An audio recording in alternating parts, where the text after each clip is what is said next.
Do I think the Ork Codex release will bring a positive change? I answer this and more in this month's Q&A.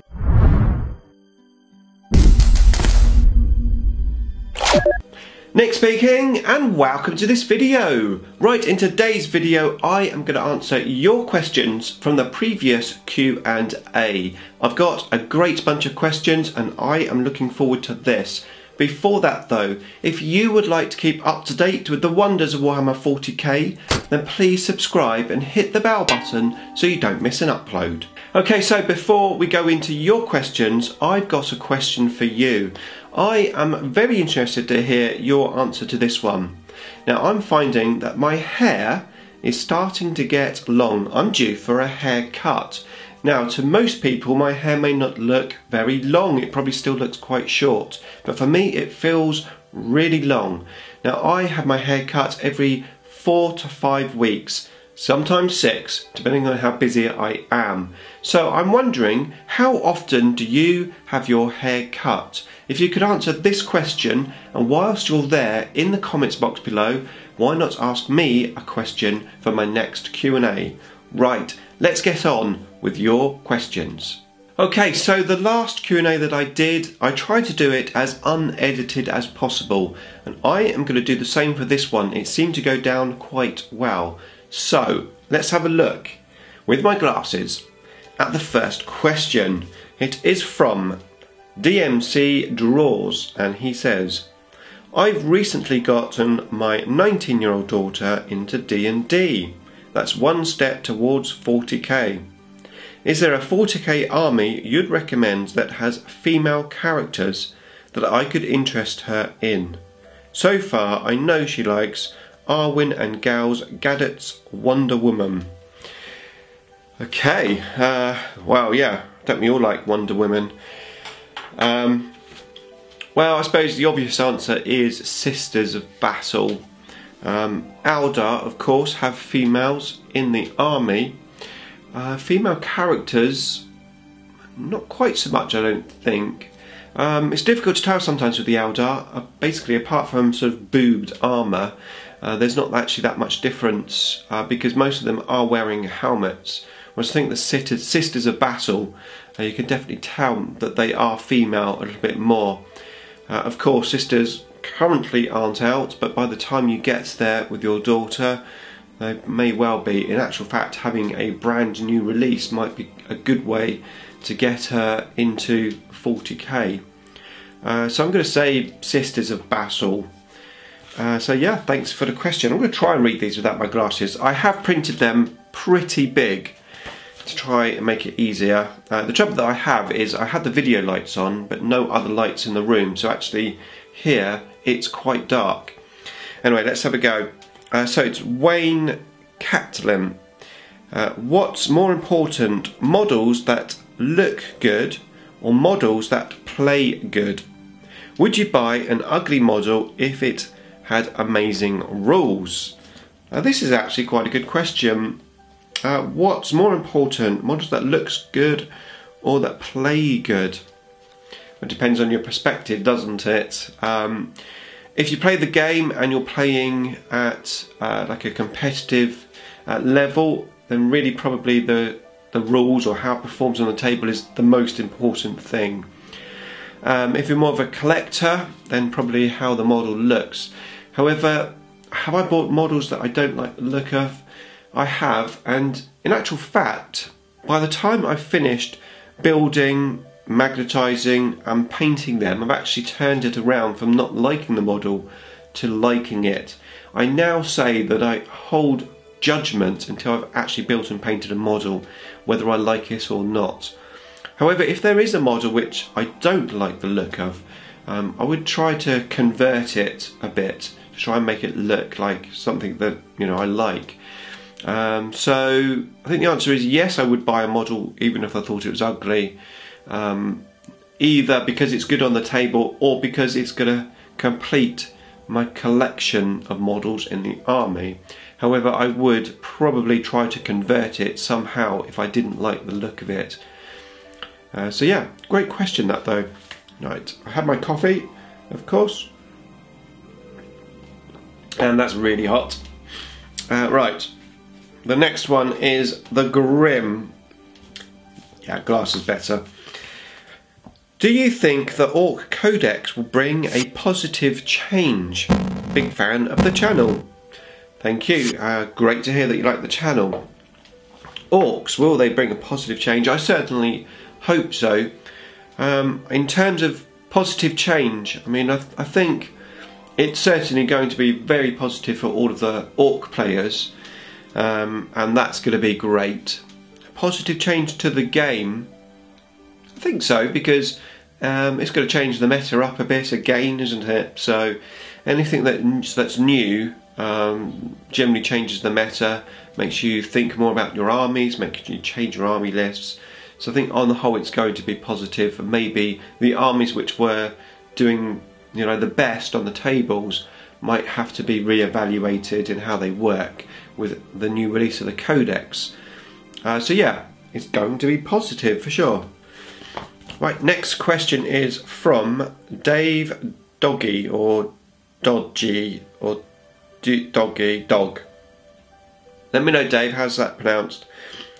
Do you use any form of strong magnification lenses to view your miniatures up close for painting? And if so, do you use magnification spectacles or something on a stand? And again, if so, for how long? Briefly, do you use it briefly, or do you do for hours on end? And what do you think of the health repercussions of this? This is a great question. So I'm just going to tell you my story, really, Dave. So now I don't know exactly how long ago it was. It was about, let's say, 4 years ago-ish.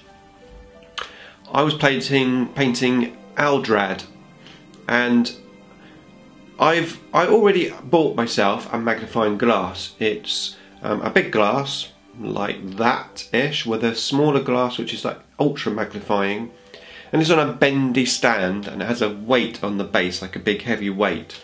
And I bought it quite a long time ago with the intention of using it for my models. And when I first had a go at using it, I hated it because I found that I just couldn't work out where my brush was going, where it was being magnified, and it was really awkward. And I just didn't use it. However, like I said, I was painting Aldrad about 4 years ago-ish, and I was struggling to see the detail on him. And I thought, it must be that this model is just so detailed that I can't really see them properly. So I got this magnifying glass out, and I was able to paint Aldrad using the magnifying glass. Then I was painting some more units, and I gradually found myself heading towards that magnifying glass more and more, as basically my eyesight started to go, my reading eyesight. And then it got to the point that even with the magnifying glass, it was still a bit blurry. So I had to go out, like everyone does at first. Bought a pound shop magnifying glasses, started to wear those. I wore those for about a year, and that did help a lot. And then I ended up obviously going to the opticians. Just my age, I'm now 46. Been wearing glasses for reading for about a year and a half. I still paint, even with my glasses, I still paint everything under the magnifying glass now because I'm used to it, and you do see more detail. What I found is with the magnifying glass, you know when you paint something and then you take a picture of it and then you zoom in on the picture and it looks horrible. Well, the magnifying glass gives me that zooming in of the picture basically before I actually take the picture, so I can get it a lot more accurate and neat under the magnifying glass than I can with just my normal eyesight. So when I take a picture and I zoom in, generally it doesn't look messy. So I do like the magnifying glass. So that is my story. Oh no, you asked. There's another good question, and something I did consider about the health repercussions. I was actually concerned about this, especially when I was using the pound shop glasses. However, when I went to the opticians to get my first pair of glasses, I did discuss my hobby what I use, and the fact that I've been using the pound glasses. And ultimately the impression that I got was that because you're using the magnifying glass doesn't mean you're going to make your eyesight any worse. Indeed, those pound glasses actually won't make your eyesight any worse, but obviously having proper glasses is going to make your vision better, effectively. So I'm not worried about the repercussions of my health. To be fair, I think being on the computer all day at work and then on my laptop in the evening is probably having more of a harmful effect than painting miniatures under a magnifying glass. So yeah, great question. I hope you enjoyed my little story. Okay, that was page 1 of my very big words. Next is Graeme Collins. And he says, using only the current Necron Codex, what would your fantasy army list be? Note that you don't actually have to own the models in your collection, only that they are available. You could go out and buy them tomorrow if necessary. This is a great question, thank you, Graeme. Assuming that we're talking about being battle forged, there isn't a great deal. There isn't an army list that I haven't really sort of tried.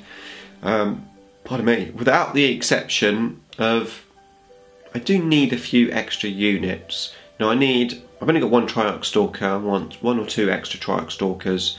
I've only got 9 Destroyer models. I want a lot more Destroyer models. Tomb Blades. I need a whole bunch of Tomb Blades. I do want some more flyers as well. I've only got 1 flyer, Magnetised, Night Scythe, Doom Scythe, but I want more flyers.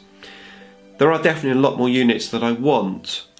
A fantasy list, I suppose just like a destroyer wing where you have like 3 squads of maximum destroyers, 3 squads of maximum heavy supports, heavy destroyers.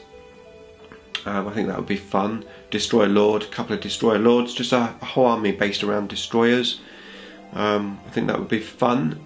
But I think that's it really. I mean, I've got my Scarab Farm list, I've got my Wraiths, I've got my Wraiths list, my Blade One lists. Yeah. I think that's it really. Yeah. Okay, next question is from Retep1001. He says, what do you think about the Forge World price spikes? Is it okay or is it just pure greed and BS? Okay, I've been looking forward to answering this question, and I forgot actually that I had this question in this Q&A. So I know there's been a lot of bad press regarding this Forge World thing, and my answer might be a bit different actually. So I don't buy Forge World stuff, or very rarely, and I don't know the ins and outs of it, but as far as I'm aware, what Forge World have done is they've changed it so that if you buy their stuff and you're not in the UK, you buy it in your money, so the conversion rates are all different. So effectively now it's more expensive to buy Forge World if you're outside of the country. Well, I don't think they've done this on purpose to stitch anyone up or to cheat anyone. I think they've done it for business reasons. Now I don't know Forge World's business, however I am in the sales industry, and you know they're doing it for a reason. And although it always seems like these companies make huge amounts of money, do they really? Retail and sales is a tough business. It's hard to make money, and I would imagine they've done this for financial reasons, and I can't really blame them for that, to be honest. You know, it probably makes good business sense, and I'm sure they will sell just as many models, and if they don't sell as many models, that could be their business plan. I know a company, a very well-known brand, that went on a mission after doing a massive advertising campaign and selling a huge amount of their products. Actually had a loss at the end of the year, and they had a business plan to sell less but advertise less as well. The business plan was to sell less but make more money. So who knows, maybe that's Forge World's business plan. Maybe they're just not making enough money selling stuff abroad, so that's why they've changed it. So I can't really comment because I don't know their business, but I'm sure there must be a valid reason behind the business decision to do what they've done. Now it may have implications to the Chinese market where people will just buy from there instead, but you know, you'll never stop that. The grey imports into the UK, that's a big problem, and you know, the Chinese Forge World rip-off market is also a big problem.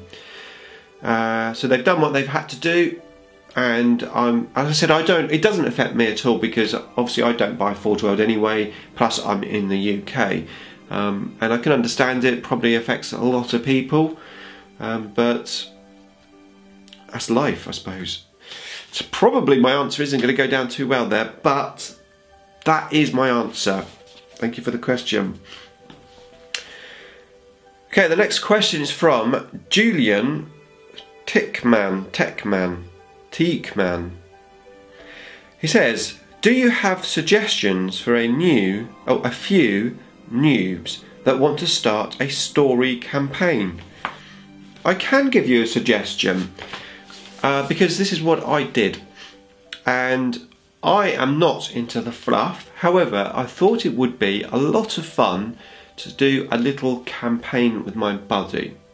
Now, my campaign totally backfired on me because my buddy wasn't in a great place in terms of the game on the table. He was getting a bit disheartened with 7th edition.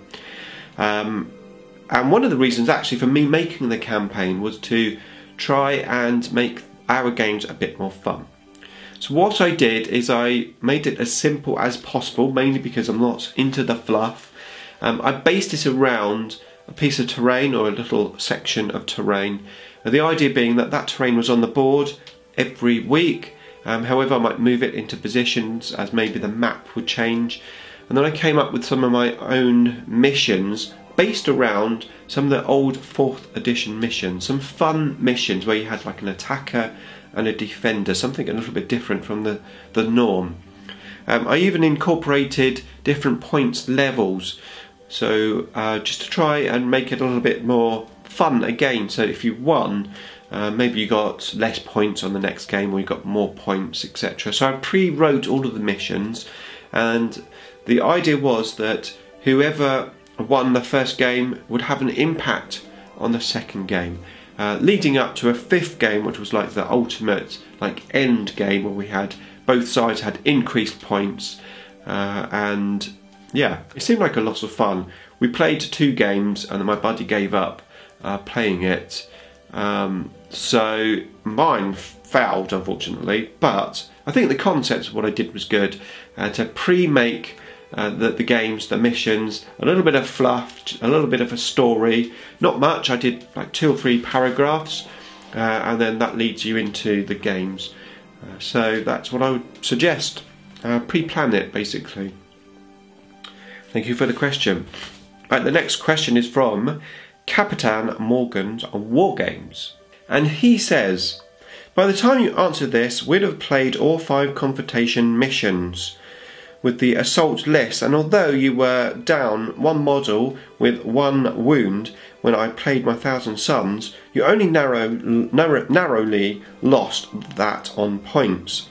So the questions are, what made you change your list? Was it the 3 games that you played against me and Nick from Old Average Brit Gaming, or were there other factors? Let's answer that one before I move on. So I changed my list because I just couldn't make the other list work. I could tell, regardless of who I was playing, that it just wasn't going to hold up in that top end environment, and I did my absolute best to try and make that list work within all of the restrictions that I had. I had a lot of restrictions on that list. You know, one dynasty, the Novok dynasty, and single detachment, no guns, and it was a very themed list. Now, against certain armies, I think that list would do really, really well.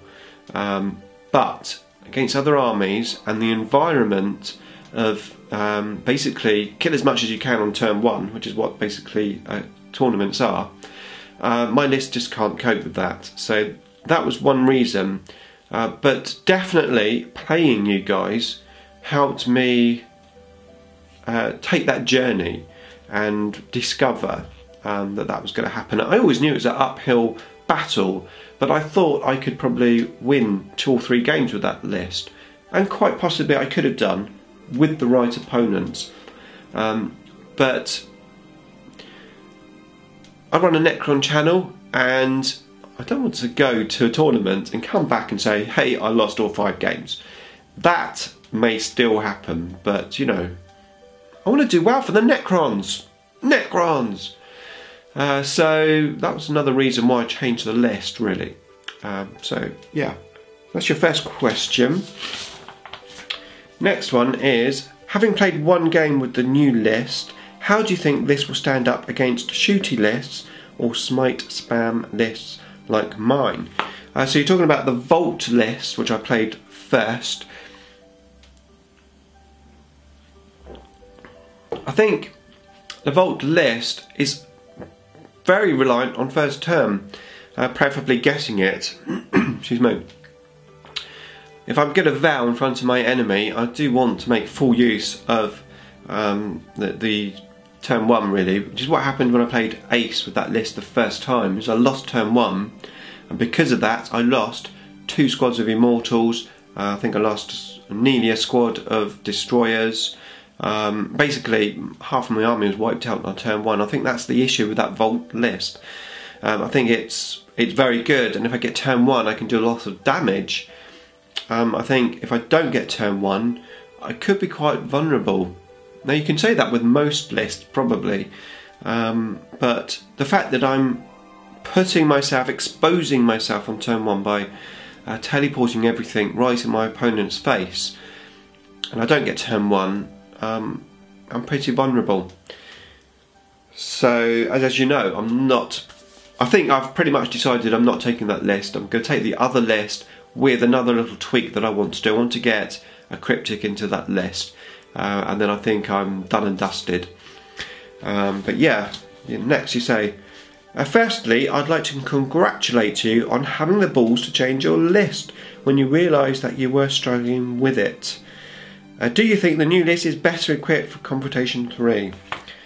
I think the new list, thank you Richard, yeah, I think the new list is definitely more equipped for Confrontation 3, because the new list I feel is more all round. I feel I've got the anti-tank, I've got with the Doomsday Arcs and the Triarch Stalker, I've got some anti-tank there. I've got the Destroyers, which are nice all-round units. You know, they've got the anti-tank if I need it, they've got the anti-infantry if I need it, potentially anti-horde. You know, they can do a good amount of damage. And then I've got the Wraiths and the Scarabs. I've got a little bit of an assault element with the list, so I haven't got all of my eggs in one basket. And more importantly, I think the list suits my playstyle the most. That Vault list is me trying to play a tournament list. This list is me trying to make the most out of my Necrons.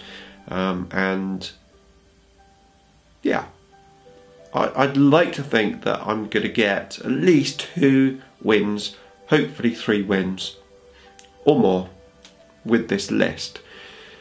It's going to be interesting. I'm looking forward to trying it. But yeah, I think I've got a good chance with this list. Okay, thanks Richard for the questions. Next we have Wizzard Wargaming, and he says, just checking I'm recording. I hate that when you're talking, you look up and it's not recording. Right, and he says, Have you ever been to Warhammer World, and if no, do you plan on going there in the future? Thank you for the question. I haven't been to Warhammer World yet, and yes, I do plan to go on there one day. The only events that I've been which were Games Workshop organised were Games Day. I did Games Day in, I believe it was 2001. It was the year I bought my Forge World pylon, and I bought it at Games Day, and it cost me £85 then. I'm not sure how much they are now. I think they're over 100, aren't they? About 105-ish. But yeah, one day I do plan to go to Warhammer World. It's Nottingham is, I think, about 4 hours drive, I think, from where I am. I think I'm rubbish at travelling. I doubt I would travel up by myself, but if I had a buddy that would come up with me, then yeah, probably would do that.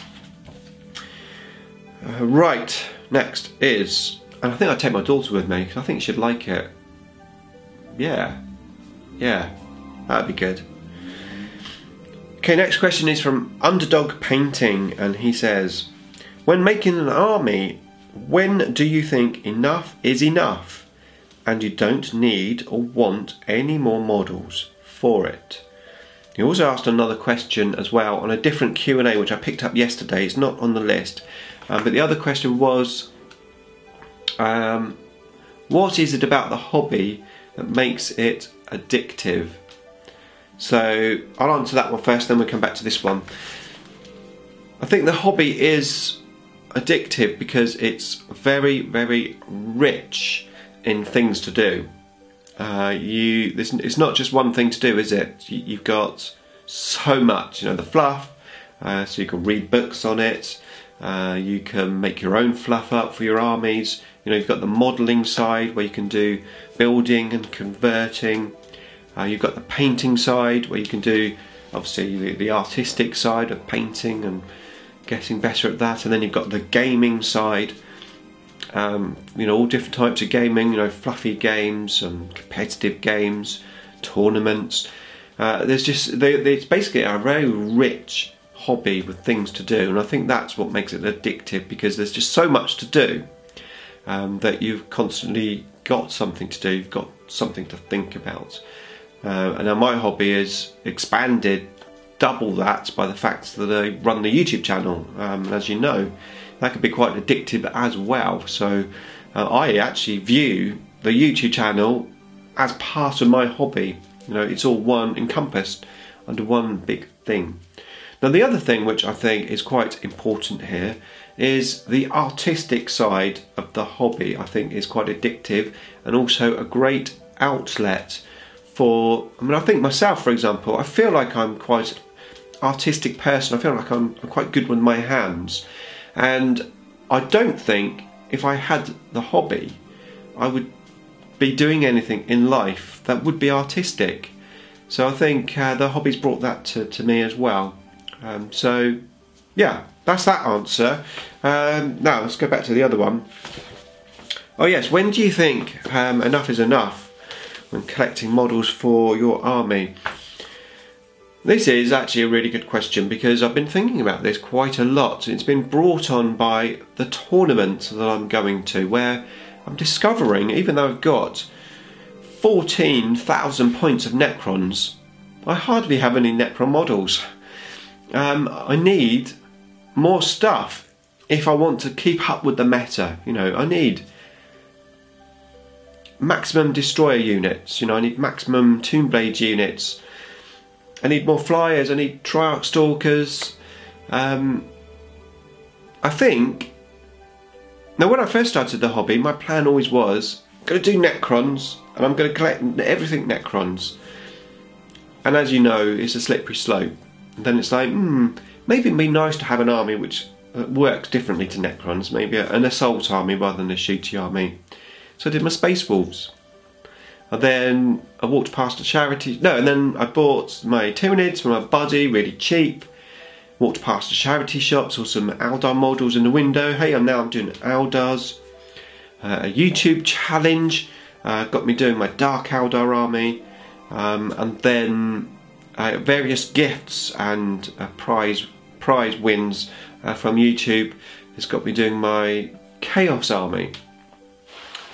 Now, I think my original plan of probably just sticking with Necrons, maybe have one other army as something else to play, would have probably served me better, because I think actually having one army but having multiples of every unit to play would serve you better if you're going to be going to that more competitive environment where you want to pick and choose whatever units you need to cope with the current meta. So my advice actually would be, for anyone starting up, would be to pick an army that you absolutely love, that you love the fluff, you love the looks of the models, you love painting the models, you love the play style of the models. Find your ultimate army and concentrate on that. Get it built, get it painted, expand on it as much as you can. Have a second army for something different, something else to play and challenge yourself with on the table, but don't have too many armies. And if you do have other armies, try to cap yourself, I would say, to 3,000 points, so that you can play a 2,000 point game and have a few extra models just to switch around with. So yeah, great questions, Bazza, thanks for that. Next one is from AndreasPeahc, and he says, have you ever played any of the Dark Souls games? I haven't played Dark Souls at all. Nothing, no. No, I've had one game of Age of Sigmar and that is it. Never played fantasy, had no real involvement in that, but thank you for the question. Next one is from Silent Mind, and he says, on the subject of new units, you said we need a good proper Star Guard, which I completely agree with, but how do you feel about the new unit coming from Forge Worlds, the Titan Construct, I believe it's called? How do I feel about it? I think it's great. Do I like the model? Yeah, it's okay. I don't know, it's my favourite model. It's quite Triarch Stalkery based, isn't it? And the Triarch Stalker is one of my least favourite models in the Necron army, because I don't like the walkie thing. Just get it floating, you know. Everything else in the army is on grav platforms. Get that thing on a grav platform. I'd love the new Forge World thing to be on a grav platform, you know, big plastic sturdy pole floating in the air. Would be pretty cool. But I think it's great that we've got something new. Hopefully it will eventually be released and it won't be one of those things, hey, we've got this, but it never comes out. It's like, what was it, the Eldar, was it the Eldar jet bikes? It took about 10 years to come out after they announced it. But yeah, it's great, and I don't know how much it's going to be. It looks pretty big. I think it's going to be a reasonable amount of money, but it might be one that I would be quite tempted to buy. Yeah, I am, to be honest, thinking about selling my what's it called, Titan, Warhound Titan of Nurgle, because I've had it for a couple of years. It's just sitting on my shelf. I don't think I'm ever going to play it, and whilst it's very nice to look at, if I can get some money towards that to maybe buy models like this new Forge World one, which I am going to build, paint and enjoy and play, that might actually be better to have that. So I have considered selling it. Now I know I won that in a giveaway, and I had a bit of a backlash when I talked about the possibility of selling it. I certainly didn't enter the giveaway with the assumption that I would sell it, you know, buy it, get it and sell it for money, because that wasn't, I definitely didn't have that intention, you know. I thought it'd be, A, I thought I'd never win it, but B, I thought it'd be great to own one.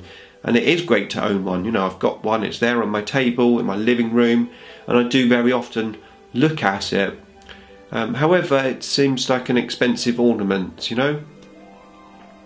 So yeah, if you are interested in buying that from me, I don't 100% know what it's really worth, but a figure of around £500 seems to be the norm for that model. Painted up, it's very nicely painted on its like a square base. Anyway, stop trying to sell stuff on your video, Nick. Right, next question is Jonny Wrigs, and he says, what are your opinions on the new Star Trek movies? And do you have a favourite Star Trek series? Mine is The Next Generation. Picard was my favourite captain. Cheers, mate, and keep up the good work. Thank you, Johnny. A Star Trek question. Yes. I didn't realise until after the video was uploaded, but last week was the first Q&A. Month was the first Q&A that I didn't have a Star Trek question. Quite unusual. Anyway, we've got one this time. So, what do I think of the new Star Trek films? I think they're excellent. I really enjoyed them, all three of them actually, and I think the characters were very well done, especially the Doctor, Bones, Spock, excellent. Kirk, I think actually made really good Kirk, Chris Pine. However, the fourth film is there's a bit of dodginess around that, isn't there? Because Chris Pine's not playing Kirk no more. The guy from Thor, who's supposed to be playing, or who did play Kirk's dad, he's dropped out of the story. Yeah, so the future of Star Trek 4 is up in the air. I was watching one of these videos, you know, about the ins and outs of the sort of legal stuff, and how after the first, but they basically got the rights to make the film, the new Calvin storyline, with the assumption it was a 3-film contract, and they had to make the films within 3 years of each other to keep the rights of the merchandise for it. They had their own merchandise, that's why they're, yeah, that's right, something like that anyway. I'm a bit vague, but they had their own merchandise, which was they were being very lucrative from, but the plan was they had to have a film come out every 3 years. They missed the second slot by 1 year, it was a year late. They lost the rights to the merchandise, I believe it was the merchandise. It put them in financial trouble. The second film didn't come out quick enough to be on people's mind from the success of the first film. The first film was successful. The second film didn't come out quick enough, and it wasn't successful, and it didn't make enough money. It put the third film in jeopardy. J.J. Abrams, whatever his name is, left to do Star Wars, new director.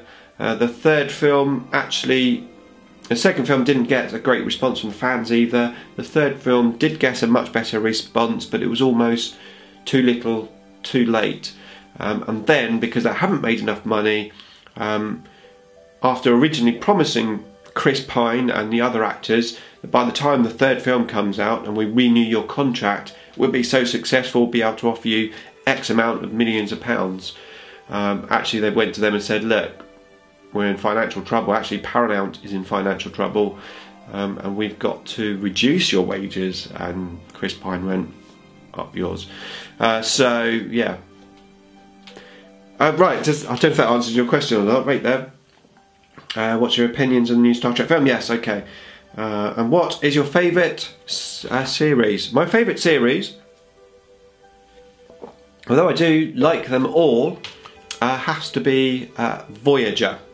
I think the story and the concept of the Voyager series is incredibly involved, and I love it. I love the story.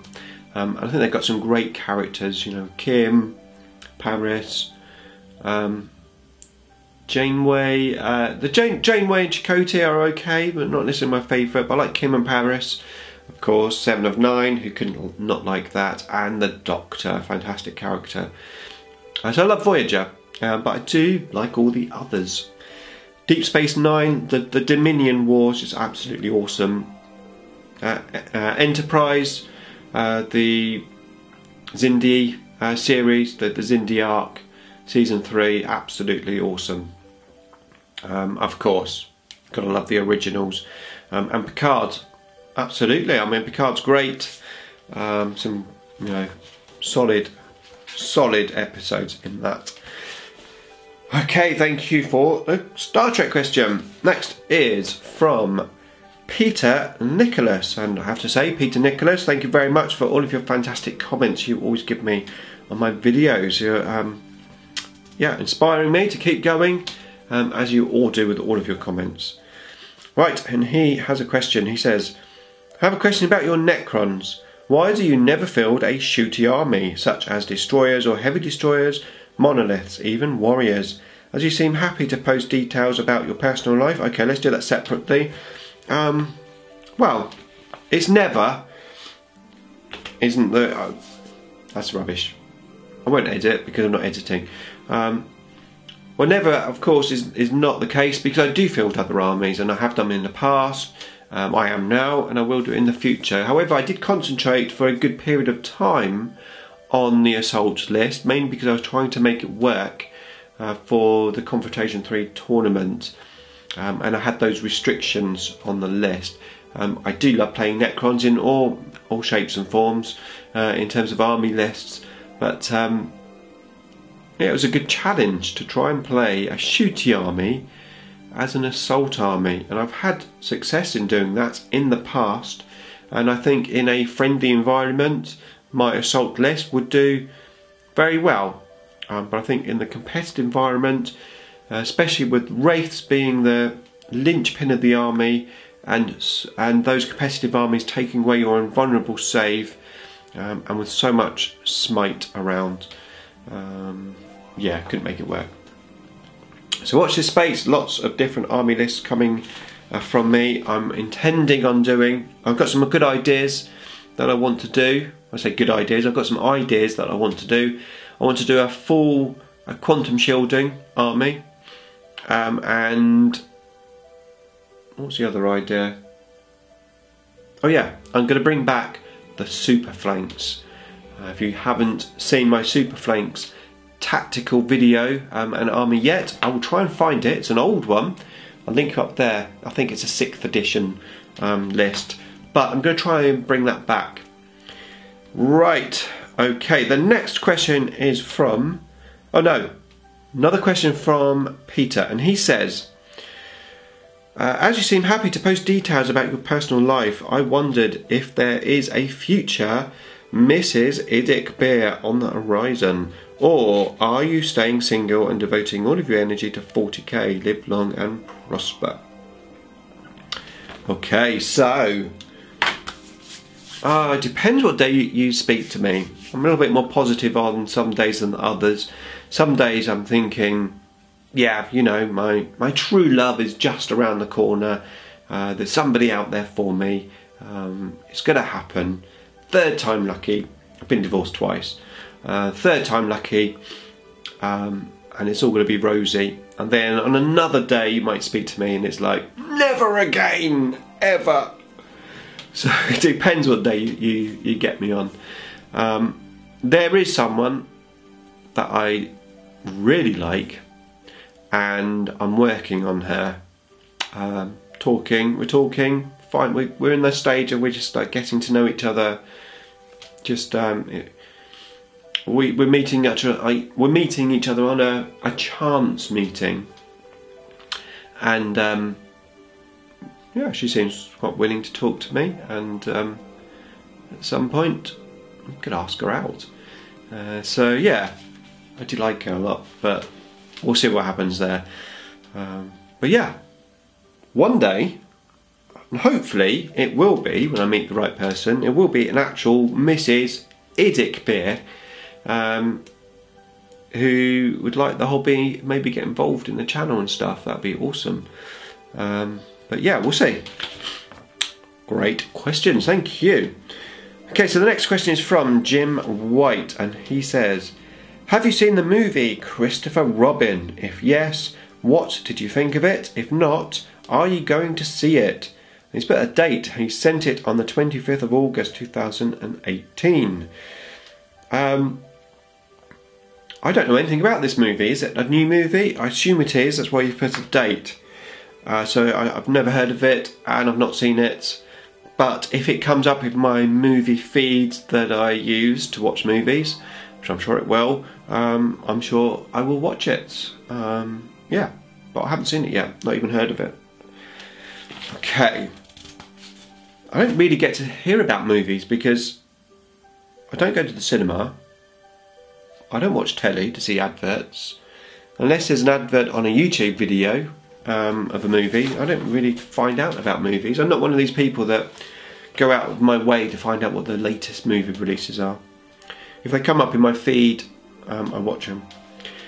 Okay, next question is from Mek Danskull. I'm actually going to stop the video here because my video will only video for half an hour before it runs out, and I don't want it to run out whilst it didn't stop. I don't want it to run out whilst I'm talking, so, and I'm going to start it. Right. Mek Danskull says, great Q&A, Nick. With Warhammer 40k Conquest launching the week this video went up, and the content being the same factions as First Strike set, are you tempted to subscribe so you can both slowly add your forces over the next year or so? A good question and a good point. Well, my ear went funny then. Oh. No is the answer. I'm not going to subscribe to it. I did buy some of the issue 1 for my daughter. I don't plan on expanding my Nurgle army. My Nurgle army is just there just so I can play First Strike with my daughter, excuse me, and paint with her. So no plans to buy or subscribe to the Conquest. My daughter has already been gifted some extra models. One of my friends has bought her a box of Marines, not Primaris, just normal Marines, and then Devil's Paintbrush sent her a case with a character in for her to paint, and then she's got her Conquest. I bought 5 packs of those, so she's got 15 more models to paint, and she's painting her 6 at the moment. And I could tell actually when I gave her the Conquest models, I could tell she panicked a bit. It's like, oh my god, I've got all this to paint. I could tell. So I actually hid them. I said, that's okay. I said, we'll look at them, you know, later. Let's get your other ones painted first. And I could see the relief go. So I've hidden them. And you know, from experience, you know, I know that if you've got like a whole table worth of models to paint, it can be just so daunting that you just give up and don't bother. So I'm going to drip feed her. So when she's painted those Primaris models, and they say, well, what do you fancy painting now? You've got the Captain, you know, or you've got this, or you've got that. Get that model out for her to paint, and then put the rest away and just hide it.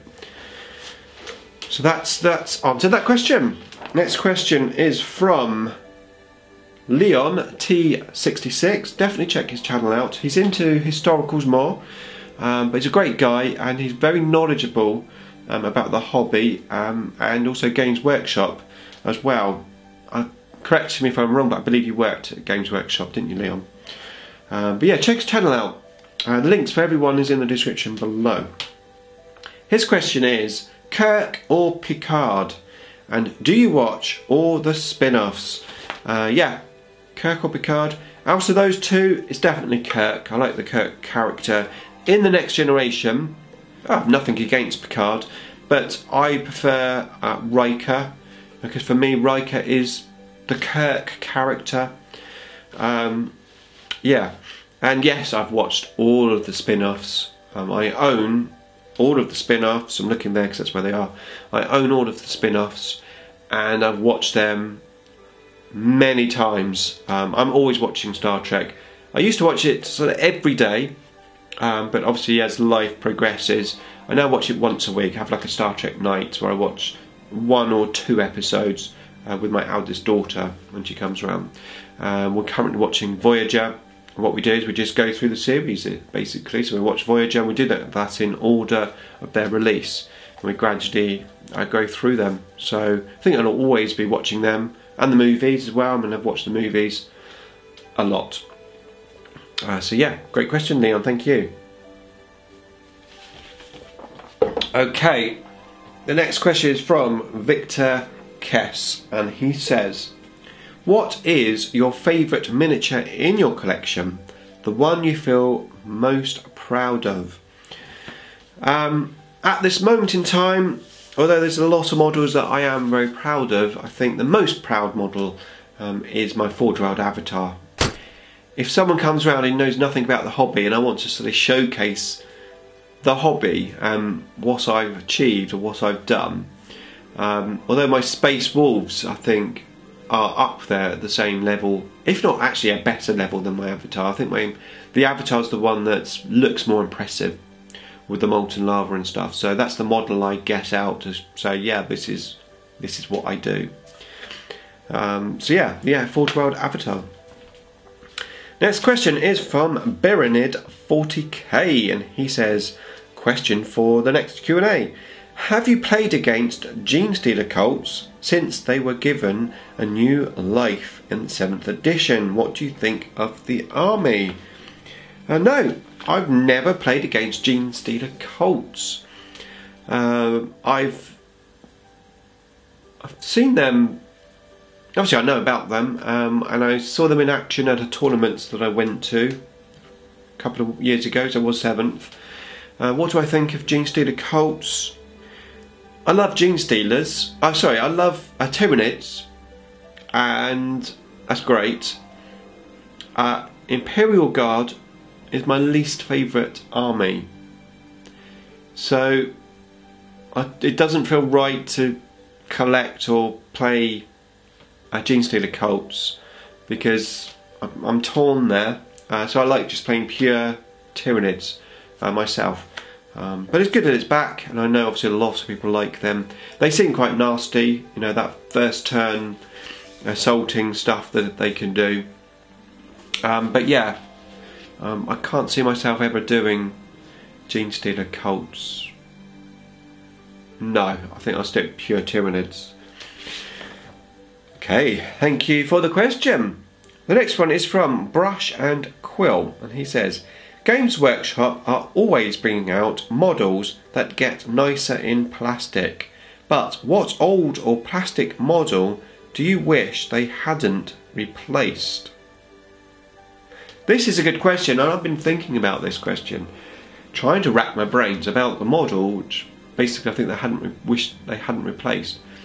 And I really did struggle to find an answer. I came up with a general answer of, I just wish they hadn't replaced metal models with Finecast. Just have metal, or just make new plastic models. Yeah, that's the only answer I can come up with, really. I refuse to buy any model that's in Finecast unless I absolutely have to. But I'd rather go on eBay and find, and if it's an old model, I'd rather go on eBay and find a metal version or convert something up. I mean, there might be maybe special characters. Like when I do my Emperor's Children army, I want the Emperor's Children special character. I might have to buy it in Finecast if I can't find it on eBay. But yeah, I know Finecast is supposed to be a lot better than it was, but you can't tarnish everything with the same brush, I suppose. But just in my experience from the Finecast that I've had, it's dreadful, and I just refuse to buy it. Basically, that's why I hardly have any Necron characters. All of the Necron characters that I have in Finecast are the cryptics, and those are models which I had a little community project where I got the community to basically paint up some cryptics for me. It was a long time ago, and that's the only ones I've got which are Finecast. So I haven't bought any other Necron characters. I've got the conversions or stand-ins or proxies. Great question, thank you. Okay, next page, and we are from Frost and Fists from Wolf Brother Methos. And he says, I always enjoy hearing the story about your 13th Company Army. Speaking of which, that brings me to this month's question. We know that you've once lost a whole army to a new codex, but aside from that, can you think of any models that you really loved that were lost in a new edition? 8th edition took Bran Redmore away from me, and now the new codex has removed the gorgeous Iron Priest on the Thunderwolf that you painted for me. At the moment I can still use him as an index entry for him, but I'm afraid that the index entry will be banned in the future. So yeah, if you didn't know, my 13th Company Space Wolves, which was from the Eye of Terror Codex, become defunct when they released the new Space Wolves Codex, or what was then the new Space Wolf Codex. So I lost my whole army. Luckily that's starting to come back now with the introduction of a Thunderwolf Cavalry and that campaign they did, the Wolven campaign. But yeah, I did lose the army for a bit there, and it's very disheartening. And I know, your favourite character's like gone, so that must be gutting for you. And hopefully it will come back. So what's your question? But aside from that, can you think of any models that you really loved that were lost in the new edition? Yes, but they didn't actually have a model for them. So Duma Melantai, for example, I loved that, playing that model. I had my own conversion, but they didn't make a model. In actual fact, do you remember that period when they made the Tyranid Codex, and it was dreadful because they had to make the Codex and they dropped all of the models that they didn't actually physically own a model of, and there was quite a lot of them. The Tervagon, the Drop Pod, Duma Melantai, everything was dropped for obviously reasons, financial reasons effectively, and to stop those third-party companies making so much money. And then, okay, he's back now sort of as that Neurothropes thing. But yeah, Duma Melantai, he was a lot of fun to play. I really enjoyed him, so I'm going to say Duma Melantai. Okay, next question. This is from John Warner, and he says, I recently thought of a 2,000 point list for Necrons. 2,000 points on the dot, full optimization, laugh out loud, using the dynastic code Solar Fury from Mefret. It's a battalion detachment with a cryptic, with a canoptic cloak and a voltic staff. A destroyer lord with phylactery, a warsight and sempiternal weave. -1 CP. 3 units of immortals, each with gauze blasters. 3 units of 5 destroyers and 1 heavy destroyer. A spearhead detachment with a cryptic with chronometron and a staff of light. 3 units of 3 heavy destroyers. The cryptic with the chronometron would sit at the back to protect the immortals and help reanimate them. The other 2 HQs would move with the full force of destroyers, regularly taking out infantry, heavies taking out vehicles, for better reanimation protocols and rerolls. I think the force may be weak against assault, but it has speed and tons of firepower. Some form of police or ambulance going past. To potentially make up for that, all these destroyers would cost a pretty penny, and I'm curious to see how it worked before making a purchase. Naturally, I could proxy, but I'd love to hear your feedback. 1. Do you have the models necessary to play this list? 15 destroyers and 12 heavy destroyers is a tall order, I know. No, I don't. I have excuse me, I have 9 destroyers, and I have 8. I call them Tomb Blades because that's how I play them, but they are actually destroyer models. So arguably I could do that. However, 12 heavy destroyers I don't have. I only have 3 heavy destroyers. You could always trade a unit of destroyers for wraiths. 2 regular with transdimensional beam and 2 with whip coils keeps the list at 2,000 points exactly. To keep the speed and help with the assault. What do you think of the list? If 1 and 2 have positive responses. Would you consider trying out this list in a battle report? Well, actually this is very similar to my fantasy list that I answered earlier. What do I think of it? I think it'll be a very fun list to play. It's obviously quite a themed list. I think it has potential to do a reasonable amount of damage. I'm not sure about the immortals in the list. 5 immortals, not sure about that, but it does give you all of those HQs for the buffing in there, doesn't it? I'd like to see some scarabs in that list to help bubble wrap, because if one of those big guys like Magnus or something gets into you, you're knackered. So I think if you could squeeze in some